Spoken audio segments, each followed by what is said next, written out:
പേര് ശ്രീനിവാസൻ, വള്ളിക്കുന്ന് പഞ്ചായത്ത് കൊടക്കാട്. ചോദിക്കാനുള്ളത് അക്ബർ സാറിനോടാണ്.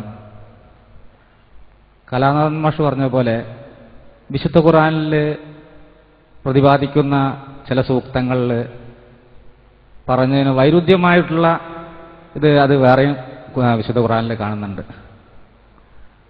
അതായത് 112-ാം അധ്യായം 1 മുതൽ 4 വരെയുള്ള സൂക്തം പറയുകയാണെങ്കിൽ, ഖുൽ ഹുവല്ലാഹു അഹദ് അല്ലാഹു സമദ് ലം യലിദ് വലം യൂലദ് വലം യകുൻ ലഹു കുഫുവൻ അഹദ് എന്ന് പറഞ്ഞു. ഖുൽ ഹുവല്ലാഹു അഹദ്, അല്ലാഹു ഏകനാവുന്നുവെന്ന്, അല്ലാഹു സമത്ത് ഏകനാവുന്നുവെന്ന്, ലം യലിദ് വലം യൂലദ് അവൻ ആരെയും ആശ്രയിക്കുന്നില്ല, അവന് ആരുടെയും ആശ്രയം വേണ്ടതാനും. ലം യലിദ് വലം യൂലദ് യലം യകുൻ ലഹു കുഫുവൻ അഹദ്, അതായത് അവൻ ആരുടെയും സന്താനവുമല്ല, അവനൊട്ട് സന്താനവുമില്ല എന്ന് പറയുന്നു. അപ്പൊ ഈ ആശ്രയമില്ലാത്ത ആള് മലക്കുകളെ ആശ്രയിക്കുന്നു, അത് തന്നെ ഒരു വൈരുദ്ധ്യം. അതേപോലെ ജിന്നിലുള്ള വിശ്വാസം, ശൈത്താനിലുള്ള വിശ്വാസം, ഇതെല്ലാം ആണോ ശരിക്ക് ഇസ്ലാമിക സംസ്കൃതി? ജിന്ന്, ശൈത്താൻ ഇങ്ങനെയുള്ള അന്ധവിശ്വാസം വളർത്തുകയാണോ? ഇസ്ലാമിക സംസ്കൃതി എന്ന് പറഞ്ഞാൽ ബുനിയൽ ഇസ്ലാമു അലാ ഖംസിൻ ഷഹാദത്തു അൻ ലാ ഇലാഹ ഇല്ലല്ലാഹ് വ അന്ന മുഹമ്മദ് റസൂലുള്ളാഹി വ ഇഖാമുസ് സ്വലാത്തി വ ഈതാഉ സകാത്തി വ സൗമു റമളാൻ വാജുൽ ഫൈത്ത് മനസ്താഹ ഇലൈഹി സഫീല. ഇങ്ങനെ അഞ്ച് കർമ്മസ്തംഭങ്ങളിലാണ് ഇസ്ലാം നിലകൊള്ളുന്നത്. അതല്ല ശരിയായിട്ടുള്ളത്. അതിലപ്പുറത്തേക്ക് ഈ മറ്റുള്ള വിശ്വാസങ്ങളെ പിടിക്കുന്നത് തെറ്റല്ലേ? അതേപോലെ ഈ കാണുന്നത് ഖുറാനിൽ വൈരുദ്ധ്യമായിട്ട് ഒന്ന് പറഞ്ഞ, അതായത് ഇതില്ല, വേറെ ആരെയും ആശ്രയിക്കേണ്ട എന്ന് പറയുമ്പോൾ മലക്കുകളെ ആശ്രയിക്കുന്നു, അതേപോലെ പിശാചിനെ അതായിക്കുന്നു. അത് എന്തുകൊണ്ട് വരാൻ കാരണം? അതിനെ പറ്റിയുള്ള വിശദീകരണം. ബഹുമാനപ്പെട്ട സുഹൃത്ത് ചോദിച്ചിട്ടുള്ളത്, ഒന്നിനെയും ആശ്രയിക്കുന്നില്ല പടച്ചോൻ എന്ന് പറഞ്ഞിട്ട് പിന്നെ എന്തിനാ മലക്കും ജിന്നും പിശാചല്ലെന്ന്? അതിന് ബുദ്ധിമുട്ടി ആയത്തുകൾ ഇങ്ങനെ അങ്ങനെ പറഞ്ഞോളുന്നില്ല, ആശയം കൊണ്ട് പറഞ്ഞാൽ മതി. നമ്മൾ വളരെ സമയം പരിമിതല്ലേ. പിന്നെ അറബി ഭാഷക്കാണെങ്കിൽ ഒരു സവിശേഷത ഉണ്ട്, നിങ്ങൾ ബുദ്ധിമുട്ടി പറയുന്നല്ല അബദ്ധങ്ങളാണ്, ഒരുപാട് അബദ്ധങ്ങളാണ് അറബിയിൽ പറയുമ്പോൾ നിങ്ങൾ പറയുന്നത്. അപ്പോൾ അതുകൊണ്ട് തന്നെ അതിന്റെ ആശയം മാത്രം പറഞ്ഞാൽ മതി, അതിന്റെ ആവശ്യമുള്ളൂ. അതുകൊണ്ടാണ് ഞാൻ അങ്ങനെ പ്രത്യേകം പറയാൻ കാരണം. അപ്പോൾ പരിശുദ്ധ ഖുർആനിൽ അള്ളാഹു സമദ് എന്ന് പറയുന്നത്, അള്ളാഹു സമദ് എന്ന് പറഞ്ഞാൽ അള്ളാഹുവിന് ആരുടെയും ആശ്രയം ആവശ്യമില്ല, എല്ലാം അവനെ ആശ്രയിച്ച് നിൽക്കുന്നു. എന്നാൽ പിന്നെ എന്തിനാ മലക്ക് എന്നാണ് ചോദ്യം പ്രസക്തമാണ്. ഇവിടെ പടച്ച തമ്പുരാൻ ആശ്രയം ആവശ്യമില്ല എന്ന് പറഞ്ഞാൽ പടച്ച തമ്പുരാൻ അവന്റെ പ്രവർത്തനങ്ങൾക്ക് ഒന്നിനെയും നിമിത്തമാക്കുന്നില്ല എന്നർത്ഥമല്ല. അവിടെ നേരത്തെ മാഷ് സൂചിപ്പിച്ചു സംസാരത്തിൽ, എന്തിനാണ് പടച്ചോൻകാൻ ഉണ്ടാകാൻ പറഞ്ഞാൽ പോരെ? പടച്ചോൻ ഉണ്ടാകാൻ പറഞ്ഞാൽ മതി. പക്ഷേ പടച്ച തമ്പുരാൻ ഉണ്ടാകാൻ പറയലിന്റെ ഭാഗം തന്നെയാണ് അവന്റെ പ്രവർത്തനത്തിന് ചില രീതികൾ അവൻ വെച്ചത്. അത് അവന്റെ യുക്തിയാണ്. ഇതേപോലെ തന്നെ ഞാൻ നേരത്തെ പറഞ്ഞു, തെങ്ങിൽ ആണ് തേങ്ങയുണ്ടാകുന്നത്. പടച്ചോൻക്ക് തേങ്ങ മാത്രം അങ്ങനെ ഉണ്ടാക്കാം. പക്ഷെ പടച്ചോൻ തന്നെ ഉണ്ടാക്കിയ ഒരു രീതിയാണ് തെങ്ങ് വേണം തേങ്ങ ഉണ്ടാകാനുള്ളത്. അവിടെ തെങ്ങ് പടച്ചോൻ വേറെ ആർക്കെങ്കിലും കടം വാങ്ങിയിട്ടാണ് ചെയ്യുന്നതെങ്കിൽ പടച്ചോന് തേങ്ങക്ക് വേണ്ടി തെങ്ങിനെ ആശ്രയിക്കുന്നു എന്ന് പറയാമായിരുന്നു. അതല്ല, തെങ്ങും പടച്ചോന്റെ സൃഷ്ടി തന്നെ ആയതുകൊണ്ട് പടച്ചോൻ ആശ്രയിക്കുന്നു എന്ന് പറയാൻ പറ്റില്ല.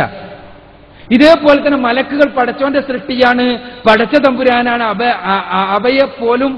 അവയെ അടക്കി ഭരിക്കുന്നതും അവയെ സൃഷ്ടിച്ചതും അവയെ നിയന്ത്രിക്കുന്നതും. അതുകൊണ്ട് തന്നെ പടച്ച തമ്പുരാൻ ഈ പ്രകൃതി പ്രതിഭാസങ്ങൾക്ക്, ഈ പ്രപഞ്ചത്തിന്റെ നിലനിൽപ്പിന് ആധാരമായി ചില അഭൗതികമായ കാര്യങ്ങൾ നിശ്ചയിച്ചിട്ടുണ്ട്. ആ അഭൗതിക കാര്യങ്ങളുടെ നിയന്ത്രണം ഏൽപ്പിച്ചിട്ടുള്ള അഭൗതികമായ അസ്തിത്വമാണ് മലക്കുകൾ. ആ മലക്കുകളെ പടച്ചോൻ ആശ്രയിക്കുകയല്ല, പടച്ച തമ്പുരാൻ നിശ്ചയിച്ച പ്രകൃതി പ്രതിഭാസങ്ങളുടെ ഭാഗമാണ് മലക്കുകൾ. അത് മനസ്സിലാക്കുക. ഇപ്പോ പ്രവാചകന്മാരെ പടച്ച തമ്പുരാൻ വേദങ്ങൾ നൽകാൻ വേണ്ടി നിശ്ചയിച്ചു. അവിടെ പ്രവാചകന്മാരെ പടച്ച തമ്പുരാൻ ആശ്രയിക്കല, അതിന്റെ ആ പടച്ച തമ്പുരാൻ നിശ്ചയിച്ച രീതിയുടെ ഒരു മാർഗമാണത്. പിന്നെ ജിന്നും ശൈത്താനല്ലോ.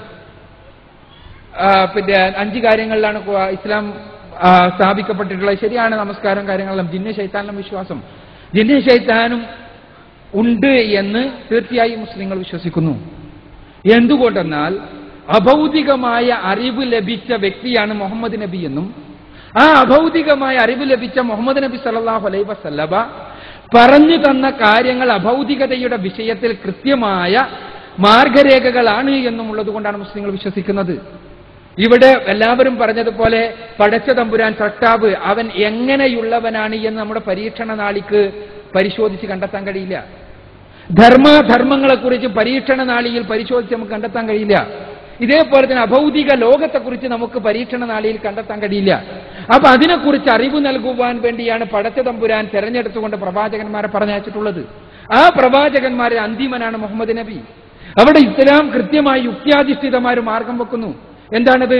അഭൗതികമായ അറിവുണ്ട് എന്ന പേരിൽ നമ്മുടെ മുന്നിൽ പ്രത്യക്ഷപ്പെടുന്ന വ്യക്തി മുഹമ്മദ് നബി. മുഹമ്മദ് നബിയെ നിങ്ങൾക്ക് പരിശോധിക്കാം, അദ്ദേഹത്തിന്റെ ജീവിതം പരിശോധിക്കാം, അദ്ദേഹത്തിലൂടെ ലോകത്തിന് മുന്നിൽ സമർപ്പിക്കപ്പെട്ട വേദഗ്രന്ഥം പരിശോധിക്കാം. ഇത് ദൈവികമാണോ എന്ന് നിങ്ങൾക്ക് പരീക്ഷണാത്മകമായി വസ്തുനിഷ്ഠമായ അറിവുകളുടെ അടിസ്ഥാനത്തിൽ പരിശോധിക്കാം.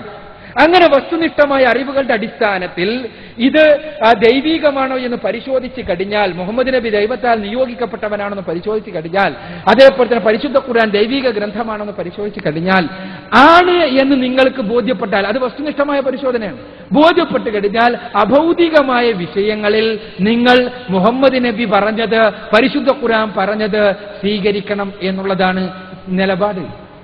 അത് തികച്ചും ശാസ്ത്രീയമായ നിലപാടാണ്, യുക്തിപരമായ നിലപാടാണ്. കാരണം നമ്മുടെ ചിന്തക്കോ നമ്മുടെ യുക്തിക്കോ നമ്മുടെ അന്വേഷണത്തിനോ ചെന്നെത്താൻ പറ്റാത്ത കാര്യങ്ങൾ, ആ കാര്യങ്ങളെക്കുറിച്ച് അറിവ് നൽകുവാൻ വേണ്ടി നിയോഗിക്കപ്പെട്ട വ്യക്തികൾ, ആ വ്യക്തികളുടെ വ്യക്തിത്വവും അവർ ലോകത്തിന് മുന്നിൽ സമർപ്പിച്ച സംഭാവനയും പരിശോധിച്ചുകൊണ്ട് അവർക്ക് ദിവ്യമായ മാർഗദർശനം ലഭിച്ചിട്ടുണ്ടോ എന്ന് പരിശോധിക്കുക. ആ പരിശോധനയിൽ അതേ എന്ന് ബോധ്യപ്പെട്ട് കഴിഞ്ഞാൽ പിന്നീട് അവർ പറഞ്ഞത് സ്വീകരിക്കുക എന്നുള്ളതാണ്.